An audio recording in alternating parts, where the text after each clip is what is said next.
Selamat sore Medan. Ketemu lagi dengan aku Ica Dan aku Joy. di Selamat Sore Medan. Seperti biasa, kami bakalan bawain 3 berita yang paling banyak dibaca sama Tribuners sekalian untuk mengisi sore harinya Tribuners. Betul sekali. Ya Joy, ini hari Selasa. Kita jumpa di hari Selasa ya, tumben-tumbenan. Ya dengan memakai coklat-coklat. Coklat. Cewek bumi. Cebum banget. Nah, buat Tribuners, nanti di sela-sela kita bawain berita nih. Kalau mau nanya ya kan, ataupun nanya tentang berita lain, misalnya update kasusnya Aditya Hasibuan gimana kak, gitu. Iya. Atau ada update kasus Sambo gimana, kelamaan dapat diskon dia. Nah, bisa langsung aja kalian komentar di bawah dan jangan lupa di tap layarnya. Tap layarnya selalu. Betul ya, hari ini kita udah masuk ke bulan penuh hujan. September ceria. Semoga aja betul-betul ceria sih. Tapi so far ya belum ada hujan. Aduh, hari ini maunya jangan hujan. Belum ada hujan? Belum. Udah tahu? Pagi ya?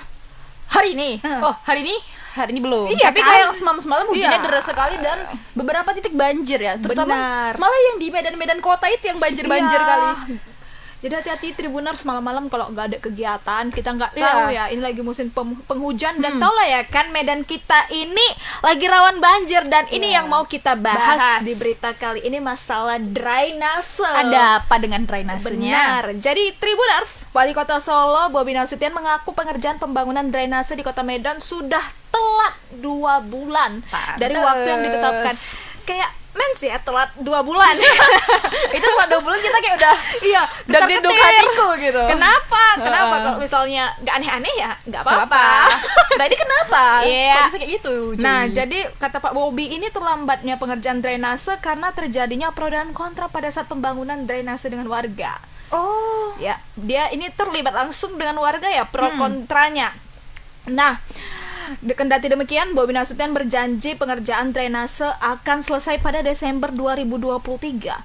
Nah, dikatakan Pak Bobi ini walaupun apapun yang menjadi kendala, pihaknya secepatnya akan membereskan proyek drainase. Untuk diketahui sebelumnya, anggota Komisi 4 DPRD Medan, Hendra DS, meminta proyek saluran drainase dan pemasangan U-Ditch ditinjau ulang kembali. Nah, kata Pak Hendra ini, hal itu disebabkan masih banyaknya titik-titik banjir di sepanjang jalan Kota Medan. Benar, jadi makanya diperbaiki drainase. Dan kebetulan kawasan kita ini, Risha, Wahid Hashim Medan baru ya. kedapetan ya, itu dari Ucok, dari arah Ucok Durian, itu udah sampai mau kena nih kantor kami itu pelebaran paret Tribuners. Makanya beberapa hari itu pohon-pohon pada ditebangin ya. Harapan aku sih kalau misalnya udah ditebang terus diganti tuh kan, drainasenya dilebarin. Aduh, jangan lupa ya pohonnya dikembalikan lagi. Iya. Kembali. Karena kalau jalanan itu nggak hijau, Iya. kurang enak dipandang ya. Dan kalau Joy sadar, Jalan Wahid Hashim khususnya di Medan Kota Medan Baru ini itu tuh kayak adem kan selama ini. Nah, jadi agak culture shock nih dengan pemangkasan pohon ini gitu. Tiba-tiba terang benderang tapi satu sisi nggak enak Iya. dilihat ya. Itu ya tadi notes dari Ica dan Joy ya, bapak-bapak pemerintah Kota Medan. Nah, ini nih, aku nggak tahu sih sebenarnya U-Ditch ini apa. Nanti kita bakal Benar. tanya sama reporter kita di Nah, lapangan. politisi dari Partai Hanura Kota Medan ini mencontohkan beberapa lokasi yang menjadi langganan banjir parah ya. Mana tahu salah satunya punya daerah Tribuners ya, antara lain Jalan Jermal, Setiabudi, Tamrin, Flyover Legend Jamin Ginting, Gatsu, Danau Singkara, Ayahanda, Sutomo, William Iskandar, dan sejumlah ruas jalan lainnya. Aduh, ini banyak kali sih. Banyak kali ya. Dan kalau misalnya Tribuners ada di rumahnya itu di tempat salah satu yang Joy bilang tadi, boleh komen di bawah kayak mana pengalaman banjir kalian Betul. kemarin itu ya. Nah. Sampai make ini nggak kira-kira boot. Waduh, apa tuh? Apa tuh? Soalnya hari itu di kawasan USU Joy pernah sampai pakai perahu karet mereka. Oh, pernah saking- denger nggak? Saking dalamnya. Tingginya ya banjir ini ya. Harusnya diterangkan Hendra, pengerjaan proyek U-Ditch sudah bisa dilirik oleh aparat penegak hukum agar dapat ditingkatkan pengawasan terhadap pengerjaan tersebut. Hendra DS pun berharap Wali Kota Medan tetap memantau dan mengawasi proyek U-Ditch tersebut agar hasilnya sesuai dengan harapan ya. Kami bersyukur ya Pak Hendra udah menyuarakan ya. Ini Bapak ini salah satu anggota tadi dari DPRD 4. Wow, terima kasih Bapak dengan perwakilan rakyat daerah. Oke. Terima kasih orang baik. Sebelum kita kita cakap-cakap sama reporter kita mengenai masalah drainase ini, kita saksikan dulu video berikut ini. Check it out.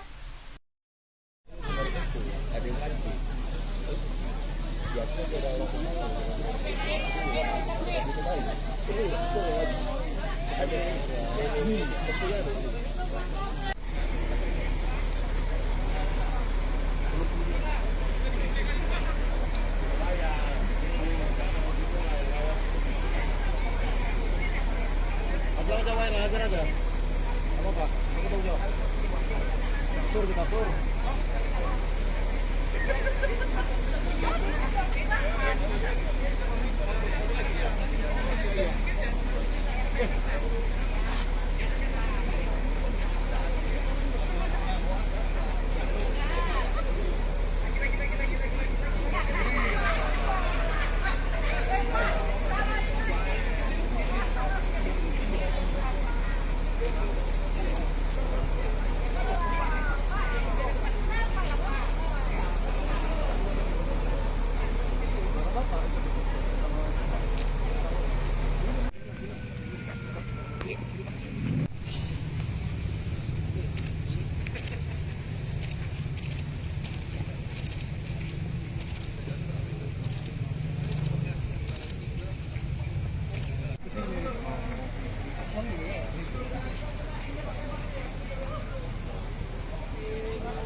Sampai Desember. Untuk yang kolektor drain ini sampai Desember. Untuk realisasinya sampai saat ini pengerjaannya sudah berapa? Realisasinya ini sudah terlambat 2 bulan ya Pak ya. Sudah terlambat 2 bulan karena memang tadi ada ya pro kontra dari masyarakat, tapi saya rasa kepentingan masyarakat lebih luas, bukan hanya masyarakat yang di sini. Jadi harus kita segerakan, jadi harus dimulai. Mudah-mudahan Desember nanti kita minta bisa diselesaikan. Ya, itu dia ya. Cukup besar ya drainase tadi ya yang dipertontonkan yang ditonton oleh warga. Oke, kita saat ini sudah terhubung dengan reporter kita di lapangan, ada Kak Anissa. Halo Kak Anissa, selamat sore. Kak Anissa. Halo Joy dan Ica, selamat sore. Oke, Kak Anissa, sebelum kita berbincang lebih jauh nih, tadi Ica sama Joy ada bilang, Yudici itu apa sih? Boleh nggak dikasih tahu nih ke kami dan juga ke Tribuners, apa sih itu Yudici, Kak? Jadi Yudit itu kalau Tribuners memang lihat di sepanjang jalan, itu beberapa titik jalan seperti yang di Wahid Hasim, itu kan ada kayak beton-beton yang bentuknya rubuh di pinggir-pinggir jalan itu. Nah itu namanya Yudit. Nah Yudit itu nantinya akan dipasang sebagai drainasenya untuk pengaliran air agar tidak terjadi banjir. Seperti itu Kak Joy. Beton-beton yang di jalan itu yang belum terpasang. Oh, itu oke. namanya Yudit. Nah, Kak Anissa, tadi kami ada baca juga kalau Pak Bobi ini bukan bentrok sih, maksudnya ada pro dan kontra sama warga mengenai drainase ini. Kenapa Kak kok bisa terjadi pro kontra itu? Sebenarnya pengerjaan drainase ini memang dari dulu sudah pro dan kontra di beberapa titik jalan Kota Medan. Apalagi memang pengerjaan drainase ini kan cukup lama ya. Ada beberapa titik yang seharusnya sudah selesai tapi belum selesai juga. Sementara kalau membuat drainase itu kan harus digali dulu tuh lubangnya kan biar bisa dimasukkan yuditnya. Nah namun sejauh ini yudit itu berada di sisi-sisi jalan dan mengakibatkan kemacetan. Kemudian ada juga beberapa rumah warga yang dihancurkan itu kayak pagarnya lah atau apanya gitu agar sehingga mereka sulit masuk ke rumahnya sendiri. Ada juga karena akibat pembangunan drainase ini jalan atau lampu atau air mereka itu menjadi mati sementara, dan itu sudah selalu menjadi pro dan kontra pihak masyarakat yang tempatnya dilakukan pembangunan drainase. Oke. Baik Kak Anissa, ini kan sudah ada nggak sih beberapa jalanan yang pembangunan drainasenya udah selesai? Ada nggak Kak? Sejauh ini memang sudah ada, cuman dari ada sekitar puluhan titik Kota Medan yang dilakukan drainase itu baru 20% yang sudah selesai pengerjaannya. Oke, baik Kak. Bagaimana dengan keefektifan drainase itu? Apakah memang bisa mengurangi banjir atau malah saat ini belum terlihat efeknya? Sejauh ini karena baru 20%, memang Pak Wali Kota sendiri memang masih mengakui masih banyak titik-titik banjir di Kota Medan. Tetapi memang yang 20% ini kan memang berada di titik-titik yang bukan misalnya dia kawasan banjir tapi tidak terlalu banjir. Jadi belum kelihatan nih efek dari 20% itu sudah banyak kota Medan yang yang tidak terkena banjir. Kan kita lihat sendiri kemarin di hari Minggu sama Sabtu itu kan terjadi hujan deras Iya, tuh. tanggal 3 Nah, itu September. makin banyak titik-titik banjir yang terjadi di kota Medan. Oke kak, ini cara kerja drainasenya ini bagaimana? Kan tadi kakak bilang dimasukkan UDITS-nya ke tanah galian. Nah, sedangkan UDITS ini kan bersifat beton ya, berarti kedap air setahu Joy. Koreksi kalau salah ya kak, dia kan bersifat beton, bukannya itu malah mengurangi daya serap tanah? Jadi dia tuh unit ini dimasukkan ke dalam air di dalam galian itu, nanti airnya tidak itu dibuka tuh lubangnya dikit-dikit. Jadi air yang saya Mohon maaf kak, masuk ke Anissa, dalam. Anissa, boleh lebih dekat lagi mungkin dengan speaker? Iya, Oke. kurang kedengaran Halo? tadi. Oke. Baik. Lanjut. Nah, jadi kan misalnya hujan deras, nanti itu air yang jatuh ke jalan itu akan masuk ke drainase yang telah di dalam galian tadi. Nah, nanti air itu akan tembus langsung ke sungai-sungai yang ada di Kota Medan. Seperti itu, Kak. Memang sejauh ini selain juga untuk pemasangan unit juga ada pembangunan kolam retensi. Kalau untuk di Universitas di area USU itu akan dilakukan pembangunan kolam retensi yang fungsinya juga sama untuk menekan air-air yang di jalan itu agar masuk ke drainase. Nantinya dari drainase itu akan dialirkan ke sungai-sungai seperti itu. Memang untuk prosesnya sejauh ini ditargetkan selesai tahun 2023, tapi sejauh ini memang belum ada terlihat ataupun 20%-nya pun belum terlihat untuk pembangunan retensi itu. Baik. Oke kak, ini proyeknya molor ya? Iya. Molor 2 bulan. Sebenarnya apa penyebab pasti itu molor kak? Apa? Penyebab Halo? itu molor itu apa? Penyebab drainase itu molor 2 bulan itu apa? Itu tadi seperti kalau dari wali kota Medan memang penyebab molornya itu karena ada pro dan kontra antara warga, di mana ada Menghambat beberapa juga berarti titik itu ya, warga di kota Medan yang tidak setuju pembangunan drainase ini karena pertama mengganggu aktivitas mereka, kedua juga apabila mereka mempunyai usaha UMKM itu sekitar mereka akan terhambat karena ada bangunan ini. Oke, baik Nah, kak. jadi kemarin kan 2 hari ya, apalagi hari Minggu itu sampai banjir Iya, di mana-mana. Apa tanggapan dari wali kota kita kak menanggapi hal itu? Kalau sejauh ini memang Pak Wali Kota ataupun Kepala Dinas PU juga menyampaikan permintaan maafnya karena memang masih banyak banjir di Kota Medan. Akan tapi pihaknya memang sejauh ini masih dalam proses pembenahan Kota Medan dan memang diakuinya masih banyak titik-titik banjir di Kota Medan dan dia ditargetkan seluruh banjir-banjir ini akan selesai pada Desember 2023. Begini sih kak, ya tanggapan Joy sebagai warga. Sebenarnya pemerintah Kota Medan ini melihat contoh drainase UDITS ini dari mana sih kak? Joy masih penasaran. Jangan nanti kayak ini, mana tahu ada informasi yang kakak dapat kayak proyek lampu pocong. Yap. Dia Gagal. buat banyak lampu pocong, rupanya nggak optimal, udah sampai banyak. Nah ini bagaimana kak perkembangannya? Kalau dari awal proyek ini memang beberapa waktu lalu Pak Wali Kota itu menilai pembangunan drainase ini berasal beridenya dari banyaknya kota Palembang itu di jalan terjadi banjir kan. Nah itu rupanya hasil dari kajian mereka itu karena adanya pemasangan unit di kota Palembang. Makanya itu mereka menaruhkan program itu ke dalam program Medan. Baik. Oke. Kak, tadi kan di video tuh Pak Bobi langsung turun ke lapangan ya, melihat proses drainase itu dan ada warga-warga juga tuh di situ. Nah, apakah terdapat beberapa warga yang masih kontra nih sama pembangunan drainase yang tadi bertemu sama Pak Bobi? Sebenarnya yang dalam video tadi bukan program drainase tapi itu program pelebaran parit. Nah, di mana pelebaran parit ini terjadi di area mana kak? Jalan. Maaf, kurang jelas. Jalan mana itu? Oh lupa. Oke. Jalan pokoknya di arah Pancik sana. Oke, Jalan Iskandar. Karena itu banyak warga yang menolak akan pelebaran parit itu karena Jalan Sampali. Nah, jadi Oh, Sampali. mereka Oke. menolak, ya mereka menolak pelebaran Jalan Sampali itu pelebaran sungai karena itu kan jalannya jalan setapak ya. Jadi kalau misalnya dilakukan pelebaran itu jalannya akan menyempit. Sementara itu merupakan jalan utama untuk pemadam kebakaran kalau ada terjadi kebakaran. Oh. Karena di Jalan Sampali ini kan merupakan tempat padat penduduk.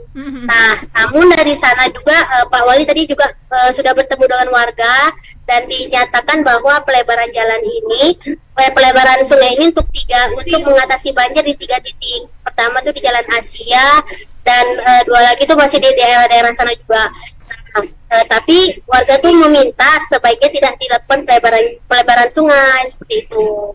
Cuman untuk mengatasi permasalahan banjir yang ada di 3 titik itu, ini harus dilebarkan seperti itu. Oke, Kak Anissa. Oke, kami sangat menanti informasi selanjutnya ya Kak Anissa, karena katanya bulan Desember ini selesai dan semoga Desember bebas banjir. Banjir, Amin. amin. Soalnya itu arus mudik ya, Oke. liburan kita di Indonesia. Ya, terima kasih banyak Kak Anissa atas informasinya. Selamat beraktivitas kembali. Selamat sore. Selamat sore. Oke, Tribuners ya. Kita kemarin kayak mana pas banjir-banjir itu? Wow, itu tanggal 3 September itu nggak pernah-pernahnya loh banjir di apa namanya? Jalan. Sepadang. Sepadang, oke. Iya, kalaupun banjir dia itu enggak lama, sebentar. Nah, jadi posisinya kan aku situ makan hujan deras sekali. Memang deras sekali. Derasnya deras sekali. Debit hujan di situ sangat tinggi. Tinggi, Dan aku itu nunggunya lama loh Risha, kurang lebih 1,5 jam. Nunggu hujan? Enggak, udah reda. Oh. Karena aku berpikir kan ini banjir dan waktu aku datang sia-sia saya menunggu 1,5 jam. Ternyata banjir. Ya banjirnya luar biasa. Makanya aku tadi bertanya kayak mana ya? Udah jadi 20%, bagaimana? Apa efektif tidak mengatasi banjir? Jangan sampai seperti proyek-proyek yang lalu gagal. ya, gagal seperti proyek lampu udah dibangun banyak-banyak, dibongkar. Tolong dong yang ini jangan gitu. Soalnya apa? Yang dipertaruhkan itu tanah. Itu kan geografi. Tanah udah dikorek banyak. Biaya lagi. Dimasukin lagi beton, udah mengganggu kegiatan masyarakat. Semoga betul-betul efektif dan mengatasi benar-benar banjir. Siap. Iya, Dan memang banjirnya teratasi gitu Iya. ya, mengatasi masalah. ya jangan menambah masalah. Karena sangat capek ya banjir ini. Even ya kita itu sebagai masyarakat ya, ini kadang memang yang sensitif di Indonesia, seringkali nyalahin pemerintah. Padahal SDM-nya sendiri masih buang sampah. Coba Benar. Tribuners pergi ke jalan Harmonika. Harmonika itu yang mau sampai ke Setiabudi, dari Harmonika ujung masuk dari Jamin Ginting Harmonika sampai mau mendapatkan Setiabudi. Tengok kalian malam-malam kalian datang ke sana jam 9 malam, orang buang sampah Risha. Buangnya ke jalan. Oh, ke jalan. Ke jalan itu sampai setengah jalan itu diambilin sampah. Misalnya hari ini dipungut sama truk, Besok ditaruh lagi. ditaruh, Berarti dibuat lagi. mindsetnya itu tempat pembuangan sampah. Iya. Padahal ya membuang sampah sembarangan itu mencemari lingkungan, mencemari tanah, polusi udara, kita nggak enak, banjir di mana-mana. Ya, jadi sebenarnya kita selain pemerintah, kita juga sangat berperan penting untuk Iya. menjaga lingkungan kita aja minimal. Yang penting Iya. kita tuh kayak hidupnya tuh enak, nyaman gitu Betul. ya. Dengan cara apa? Jaga lingkungan, jangan buang sampah sembarangan. Berapa sih rupanya menyewa mau buang sampah sama Di truk-truk sampah iya, itu kan? heeh. Paling 20.000. Menurut aku nggak benar, jangan dibuat itu mahal segala macam. No, 20.000 menurut aku untuk lingkungan sangat berdampak sekali. dengar kata Jaya. Betul loh, paling ngumpulin 1.000 aja satu hari menyisihkan untuk sampah. Nah, ini ada yang komen-komen Iya. nih, Jaya. Aku agak bingung. Arifena. Arifena Medan. Arifena Jaya selalu tuh maksudnya apa ya? Aku ada cari nih kan, apa ya Arifena itu katanya kayak komunitas role play. Role play itu adalah ketika seseorang berperilaku seperti orang lain dalam situasi tertentu. Ingat nggak kasus bocah yang 11 tahun, dia ketahuan bapaknya main role play. Jadi role play itu contoh, ini online, Ica berperan menjadi Taehyung, aku berperan menjadi Jennie Blackpink. Jadi imajinasi kita tentang idola kita, biasanya sih ini tentang idola kita itu dimainkan. Ya kita berharap Jenny sama Taehyung itu chatan. Jadi kita buat role play. Aduh. Itu sih yang Jadi aku ini tahu. Sebenarnya itu yang dimaksud dia apa enggak kita juga nggak tahu ya. Tapi mungkin kalau Tribuners tahu bisa boleh dijelaskan Soalnya ya, aku bantu kami. Ya, gitu. komunitas role play ya. Oke, di berita selanjutnya, Joy tahu ini hari apa? Ini hari apa nih? Hari Selasa, Selasa, tanggal iya. 5 September dan hari terakhirnya Bapak Edi dan Bapak Musa nggak sih? Jack menjabat sebagai gubernur dan juga wakil gubernur Sumatera Utara. Ya jadi ya sangat ini ya isunya ya, maksudnya sangat naik banget nih hari ini tentang itu, karena memang tepat di hari ini Tribuners ya 5 September itu masa akhir jabatan dari gubernur dan juga wakilnya, dan mereka melakukan acara pelepasan hari ini ya. Jadi karangan bunga ini membanjiri kantor gubernur Sumatera Utara yang berisikan ucapan terima kasih nih Tribuners kepada Edi Rahmayadi dan juga Musa Rajeksa. Karena tepat hari ini kepemimpinan gubernur dan wakil gubernur Sumatera Utara Edi Rahmayadi Musa Rajeksa berakhir masa jabatannya. Pemerintah pusat menunjuk Mayor Jenderal TNI Hasanuddin nih sebagai penjabat atau PJ Gubernur Sumut. Nah, dari amatan Tribun Medan nih Tribuners, di Jalan Pangeran Diponegoro tuh, Kota Medan tuh, Jalan Pangeran Diponegoro tuh kan? Yang dekat ini kan? Ya. Nah, berjajar tuh karangan bunga yang bertuliskan ucapan makasih atas dharma bakti kepada Edi Rahmayadi dan juga Bapak Ijek gitu ya. Oh. Nah, karangan bunga ini berasal dari berbagai pihak, mulai dari perusahaan sampai tokoh masyarakat. Namun karangan bunga ini diucapkan tidak dua nama sekaligus, tapi kayak beda-beda gitu. Oh, satu-satu. Loh. Iya, jadi kalau untuk Pak Edi aja, untuk Pak Ijek aja. Lah. Ngapa? Lebih uniknya lagi, banyak karangan bunga bertuliskan selamat sukses dan terima kasih kepada Bapak Edi Rahmayadi atas dharma bakti sebagai Gubsu, semoga terus berlanjut. Nah, jadi kayak beberapa masyarakat ini berharap Bapak Edi lanjut menjabat. periode gitu. Nah, karangan bunga tersebut bertuliskan meminta Edi Rahmayadi lanjut sebagai Gubernur Sumut 2024-2029 yang terpampang di ruas Jalan Pangeran Diponegoro, Jalan RA Kartini, Kota Medan. Nah, kemudian halaman kantor Gubsu dan halaman ex Medan Club juga banyak karangan bunganya. Nah, jadi mungkin ya masyarakat ini merasa worth it nih Pak Edi sebagai gubernur, jadi mereka minta lagi. Nah, tapi Tribuners kemarin, beberapa waktu lalu sih, bukan kemarin, beberapa hari yang lalu, Tribun Medan tuh sempat wawancara eksklusif langsung dengan Bapak Gubernur di rumah Gubernur Sumatera Utara. Hebat gitu. Apa tuh pembahasannya? Pembahasannya mengenai segala hal. Nah, tapi di akhir Pak Edi bilang, saya ini udah mau habis masa jabatannya. Nah, gitu. Terus ditanya, ada kemungkinan lagi Kak Pak nih nyalon? Ya, bisa-bisa aja katanya gitu kan. Tapi dia bilang nggak akan sama Ijek lagi. Lah, kalau misalnya pun dia mau mencalonkan, wakilnya nggak sama Ijek lagi. Tanya dong kenapa? Iya, kenapa? Karena kalau foto tingginya beda. Gak tahu ya, itu kata Pak Edi loh. Kata Pak Edi, kita bisa putar videonya. Kalau Tribuners semua kalian lihat aja lah wawancara eksklusif bersama Gubernur Sumatera Utara. Itu di situ lengkap semua. Tingginya beda. Tapi aku juga ada baca kan, coba Tribuners baca nih koran Tribun Medan hari ini. Katanya memang Pak Ijek, Bang Ijek itu nggak mau lagi. Oh, nggak mau mencalonkan Bukan, lagi. dia tuh nggak pernah bercita-cita menjadi wakil gubernur. Oh. Dia berkata seperti itu. Baiklah, untuk informasi lebih lanjut kami ada video nih, kita tonton dulu lah video yang berikut ini. Check it out.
Nah, bicara tentang wali kota sorry, gubernur dan juga wakil gubernur Sumatera Utara nih kayak hangat sekali ya kalau mengenai mereka, karena ya isunya juga sudah tidak menjadi rahasia publik dan mereka juga sudah menunjukkan hal yang terang-terangan ya mengenai hubungan mereka yang kurang harmonis nih antara gubernur dan juga wakil. Kenapa Ica bilang gitu? Karena memang Oh, sudah secara kelihatan. terang-terangan, sudah Oke. secara terang-terangan. Tapi kan Risha hari ini kan lagi hangat-hangatnya ya bahas tentang Purna Bakti, Bapak Edi dan Bang Ijek.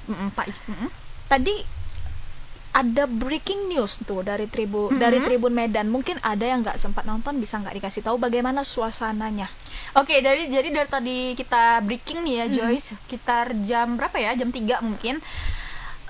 Reporter kita di lapangan sudah berada di Masjid Agung yang berdekatan, yang sebelahan maksudnya sama kantor gubernur. Iya, kantor Gubsu. Nah, jadi nantinya itu dijadwalkan tadi mungkin udah terlaksana juga ya, belum kita mendapatkan informasi lebih lanjut. Bapak Gubernur Sumut itu menggelar sholat asar berjamaah Di Masjid di Agung. Masjid Agung yang bertepatan sebelah kantor Gubsu tadi. Nah, di sana juga udah ada beberapa pejabat ya, menteri-menteri, dan juga amankan sama pihak kepolisian maupun TNI. Nah, di situ tadi aku salvoknya apa coba? Banyak emak-emak katanya, kayak emak-emak dari pengajian yang memang mereka itu sangat sayang sama Bapak Edi Rahmayadi. Nah, sedangkan Bang Ijek nih, kabarnya setelah pelepasan nanti di kantor gubernur, beliau mau diarak ke kantor DPD Partai Golkar di dekat kantor kita. Karena memang yang deket ini. Yap, karena memang Bang Ijek itu kan orang partai nih, sedangkan Pak Edi nggak orang partai, jadi dia lebih ke merayakannya sama masyarakat, Rakyat. katanya gitu. Kalau ke Pak Ijeknya tuh ya dia punya partai, dia balik ke partainya gitu. Berarti ada 2 event yang berbeda. Iya. Padahal sama-sama lepas Purna Bakti. Iya, dan kayak gitu. Tribuners gimana ya?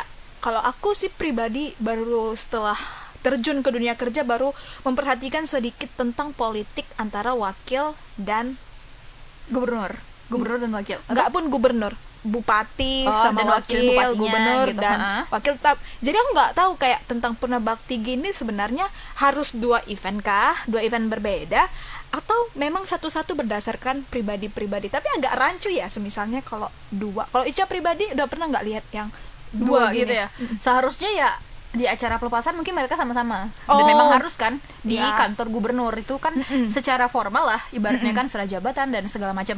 Nah, tapi terlepas dari itu, setelah event itu ya udah balik acara bebas. acara bebas ke yang di Gubsu, dia di rumah Gubsunya mau layan sama masyarakat katanya, yang di wakilnya ke partai diarak katanya kayak gitu. Sebenarnya kayak aduh, seru sih ya kalau dipikir-pikir nih tentang gubernur dan juga wakil gubernur. Apa gara-gara itu nggak hujan ya? Karena lagi acara. Ada Mbak Rara nggak sih di sana? Iya nggak sih, bener-bener. Tribuners? Tapi memang tadi di Masjid Agung sendiri rame kali loh, Joy. Itu tadi antusias warga ya. Itu mungkin tadi aku bilang kayak mungkin warga ini senang, sayang sama Pak Edi. Pak Edi, walaupun Pak Edi tuh terkenal agak galak Iya, tegas ya. sama, apalagi sama wartawan-wartawan kayak Ita nih. Tapi dia agak galak. Tapi kemarin enggak kok, Iya, baik. iya baik kan. Baik kok dia. Baru dia juga bilang itu aku buat-buat kok, Iya. katanya. Sebenarnya aku Gampang ya? Hello Kitty. Ya, jadi kata-kata Pak Edi tuh gini, Tribuners, kalau dia tuh marah-marah itu karena dia tuh desain, karena dia Iya. desain dari dia tuh diniatkan aku mau marah hari ini. Sebenarnya dia tuh nggak marah, dia bilang gitu. Sebenarnya tuh dia nggak marah, tapi memang dia desain untuk dia marah ya, untuk apa? Untuk kebaikan masyarakat juga. Wajar sih, dia mantan pangkostrat ya. Ya, jadi mungkin kebawa ya jiwa-jiwa pangkostrat tadi. Nah, tapi tadi ada beberapa berita ya, kalau kita lihat tuh Pak Edi nangis kan, dia sedih, dia salam-salam sama pejabat-pejabat itu, dia sedih lah, 5 tahun kan udah sebagai Iya. gubernur. Ya. Untuk Mbak Ijek juga ya pasti sama-sama sedih lah, Benar. terlepas dari masalah apa mereka. Dan semoga aja ya di pelepasan ini mereka berdua itu ya lebih better lah hubungannya, semoga aja. Karena kan ya udahlah, mungkin terlepas dari apapun masalah yang mereka alami selama menjabat ini, kan udah lepas nih jabatannya, mungkin silaturahminya lebih baik lagi, semoga aja begitu. Ya, Pak Edi juga nggak ada ya membilang dia nggak mencalon lagi. Ya, Ya, karena dia bilang bisa aja, Bisa jadi. tapi nggak sama Pak Ijek lagi. Mbak Pak Ijek ya, Pak Ijek apapun karir politiknya, entah itu mau dia mencaleg atau yang lain, kami doakan yang terbaik. Iya benar. Apapun, karena memang sedikit banyaknya dua orang ini berjasa untuk Sumatera Utara gitu. Jadi ya selamat juga ya kita ucapin ya buat Pak Edi dan juga Pak Ijek. Semoga kedepannya jadi makin lebih bersinar lagi, membawa harum nama Sumatera Utara. Dan terima kasih juga ya selama 5 tahun kalian sudah mengabdi untuk Sumatera Utara. Juga ya aman, bagus Udah kan? merasakan dampaknya. Oh iya, ya ini lagi udah selesai ya berarti ya. Semoga siapapun nanti gubernur selanjutnya bisa melanjutkan hal-hal baik yang udah dikerjakan. Bener. Pak Edi dan Pak Ijek. ya. Ini tuh PJ-nya kan dari TNI juga kan, Iya, Pak benar. Hasanuddin. Aku berharap sih jalan-jalan yang rusak Benar, Sumatera udah Utara boleh dibagusin. Kemarin kita ada update juga nih jalan di Labuhan Batu Utara, capek yang sekali, bubur coklat. dia kayak bubur. Tribuners, kalau kalian mau lihat bisa ke akun Tribun Medan Explore, karena di situ terpampang nyata ya. Aku miris sekali ngelihatnya, kayak yang Jay bilang tadi. Itu tuh yang bisa melewati jalan itu bukan dengan jalan kaki, bukan dengan naik kereta, bukan naik mobil, tapi naik traktor kayak mau ngebajak gitu. Karena cuma itu kayaknya yang cocok transportasi di situ. Jadi hal-hal kayak gitu ya di Sumatera Utara khususnya. Semoga aja berkurang ke depannya. Ini nih kata Bang Irfan Priyatna. Assalamualaikum. Waalaikumsalam, Abang. Waalaikumsalam, Abang. Ada yang mau ditanyakan? Oke, kita Silakan. Nah, kita mau ke berita terakhir, Joy. Ada apa nih? ya, ini berita terakhir, ini berita pencurian sepeda motor. Ya. Rekaman kamera pengawas CCTV merekam aksi 4 orang pria tengah asyik mencuri sepeda motor di Desa Perjuangan, Kecamatan Saibalai, Kabupaten Batubara. Ya, pelaku yang berjumlah 4 orang itu membawa sepeda motor tersebut dengan cara dituntut. Tak hanya sepeda motor, satu buah egrek atau tongkat pemanen egrek. Tahu egrek kan? Tongkat pemanen sawit yang dia bentuknya kayak gini. Itu ditarik untuk mendodos namanya. Dodos untuk memanen sawit. Nah, tak lepas dari pantauannya. Nah, egrek pun diambil ya. Kapolsek Labuhan Ruku AKP Riswanto mengaku telah mengamankan 2 dari 4 orang pelaku. Hanya bermodalkan CCTV, timnya berhasil meringkus 2 orang pelaku yang merupakan warga Kecamatan Saibalai, Kabupaten Batubara. Aduh, masih muda sangat kali muda, ya. ya. Ada Yuda Andika, masih 21 tahun, dan Hendrawan 19 tahun. Ya Allah, Dek ya. Sementara yang kami amankan 2 orang atas nama ya, benar, 2 orang lagi masih gak tahu kemana. Sedangkan 2 pelaku lainnya masih dilakukan pengejaran dan sudah kami kantongi identitasnya. DPO, baik. Ya. Kapolsek pun melanjutkan kedua orang tersangka diamankan oleh petugas saat hendak kembali melakukan aksi pencurian buah kelapa sawit. Oh, udah nyuri motor, nyuri egreknya rupanya untuk nyuri sawit. Ya ampun. Tadi kan berpikir bingung ya, Untuk egrek untuk apa? apa dicuri? Rupanya untuk nyuri Nyuri sawit lagi. ya. Menggunakan alat curian untuk melakukan pencurian. Pencurian baru ya. Ia mengimbau kepada 2 orang pelaku lainnya yang masih berkeliaran untuk segera menyerahkan diri ke Polsek Labuhan Ruku sebelum dilakukan tindakan tegas dan terukur. Ya, sebelum kita berbincang mengenai masalah ini kepada reporter kita, ini kita ada videonya, kita saksikan bersama-sama.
informasi ya baik yang terkait dengan pencurian yang kemarin berasal dari CCTV yang diamankan oleh unit reskrim kami Polsek Labuan Ruku pada saat melakukan pencurian kembali yang atas nama inisial Yuda dan Hendrawan. Jadi pelaku sendiri terancam hukuman berapa tahun? Nah, pelaku diancam hukuman di atas 5 tahun penjara. Di atas 5 tahun penjara diancam hukumannya. Waduh, ya ini kita sudah terhubung dengan reporter kita, ada Bang Alif. Halo Bang Alif, selamat sore. Ya, halo, selamat sore Kak Joy, selamat sore Kak Ica, selamat sore Medan. Oke, selamat sore. Bang Alif, itu bagaimana sih mereka bisa mengambil sepeda motornya ya? Karena tadi Joy dengar ada suara mesinnya. Ya, terima kasih Kak Joy. Ini kejadian ini terjadi pada Selasa 22 Agustus lalu di Desa Perjuangan, di mana saat itu sepeda motor korban diletakkan oleh korban di kandang lembu gitu Kak, atau kandang sapi milik korban. Nah, korban yang baru saja selesai dari kebun sengaja beristirahat untuk mengecek kondisi ternaknya tersebut. Namun tidak lama kemudian datang 4 orang pria tersebut dan mencuri sepeda motor milik korban dan juga sekaligus egreknya. Nah, perlu diketahui sepeda motor ini merupakan sepeda motor yang biasa digunakan oleh korban untuk memanen sawit gitu. Nah, jadi pelaku ini sengaja mencuri sepeda motor dan egrek tersebut untuk kembali melakukan aksi pencurian lainnya, yaitu pencurian buah sawit gitu. Berarti memang ini sudah diniatkan dengan matang ya Bang ya, untuk mencuri sawit ini? Ya, benar Kak. Bahkan kejadian pencurian sawit itu satu hari yang sama dengan mereka pencurian sepeda motor gitu. Nah, Kapolsek sendiri menduga mereka ini memang sudah menggambar atau membuat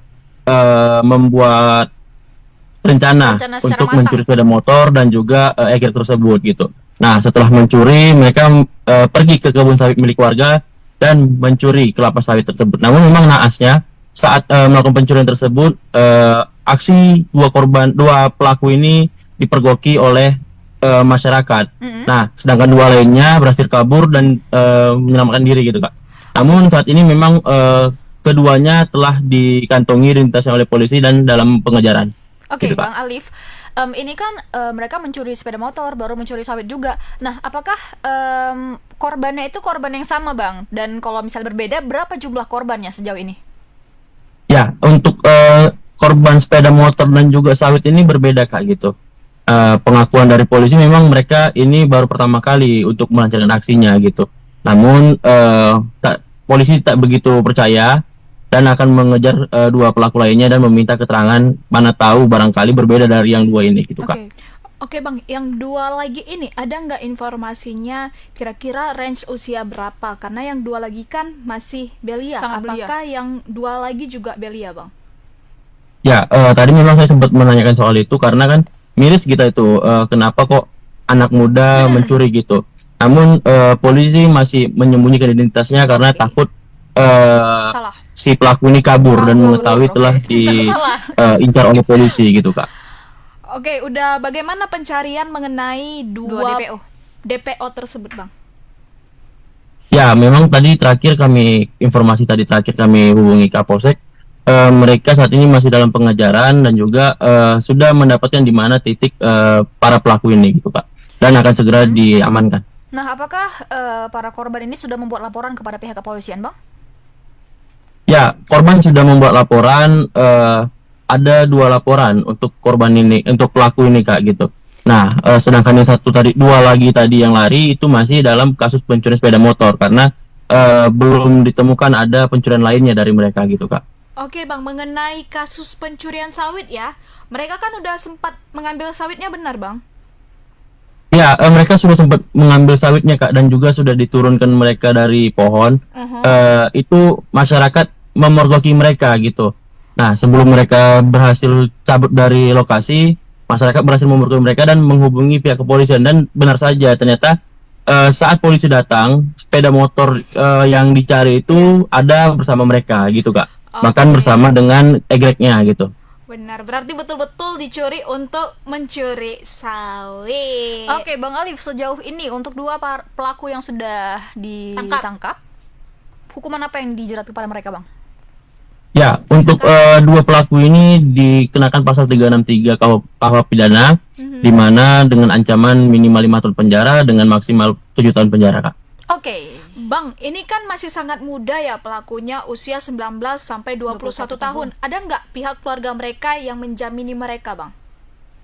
Ya, untuk kasus pencurian memang pihak kepolisian tidak ada ini, Kak, ya. Tidak ada tebang pilih gitu. Kalau memang mereka memang melakukan pencurian dan juga merusak masyarakat, tidak ada yang namanya dijamin gitu, Kak, tadi benar keterangan dari pihak kepolisian. Namun bila korban memaafkan, akan dibuka jalan melalui restoratif justice gitu, Kak. Oke, restoratif. Karena memang kerugian tidak begitu besar gitu, Kak. Oke, terima kasih banyak Bang Alif ya. Ditunggu update-annya nih, 2 DPO lagi segera ditemukan. Oke, selamat beraktivitas kembali Bang Alif. Selamat sore. Selamat sore, Bang Alif. Ya, selamat sore, Kak. Selamat sore, Medan. Oke. Ya, tadi Bang Alif ini ada singgung masalah restoratif justice. Ya. Jadi sekedar promosi nih Tribuners, besok kita ada wawancara eksklusif mengenai restoratif justice ini dari Kapolres Simalungun. Live jam 10 pagi. Karena dengan adanya restoratif justice ini makin banyak kasus yang selesai dengan cara damai lah, seperti itu. Yang masih bingung-bingung nih mengenai restoratif justice itu apa, jangan lupa saksikan besok live ya di Tribun Medan. Oke. Ya, kita udah mencapai puncak nih, udah mau mendekati pukul terasa 18.00 waktu Indonesia Barat. Udah semakin sore juga, mungkin Tribuners sudah mau balik yang di kantor belum pulang gitu. Nah, jadi kami akhiri juga lah SSM hari ini. Semoga apapun yang kami sampaikan tadi dapat menambah informasi di Tribuners sekalian. Buat kalian yang mau dapat informasi lebih lanjut nih mengenai hal-hal lain yang terjadi di Kota Medan, di nasional maupun internasional, kalian bisa langsung kunjungi portalnya Tribun Medan, ada di www.medan.tribunis.com, atau bisa melalui media sosialnya di sini. Aku nggak slow di sini ya, di sini. Oke, Tribuners, sekian dulu. Selamat sore Medan kita kali ini. Aku Ica Dan aku Joy. beserta aku dan petugas pamit undur diri.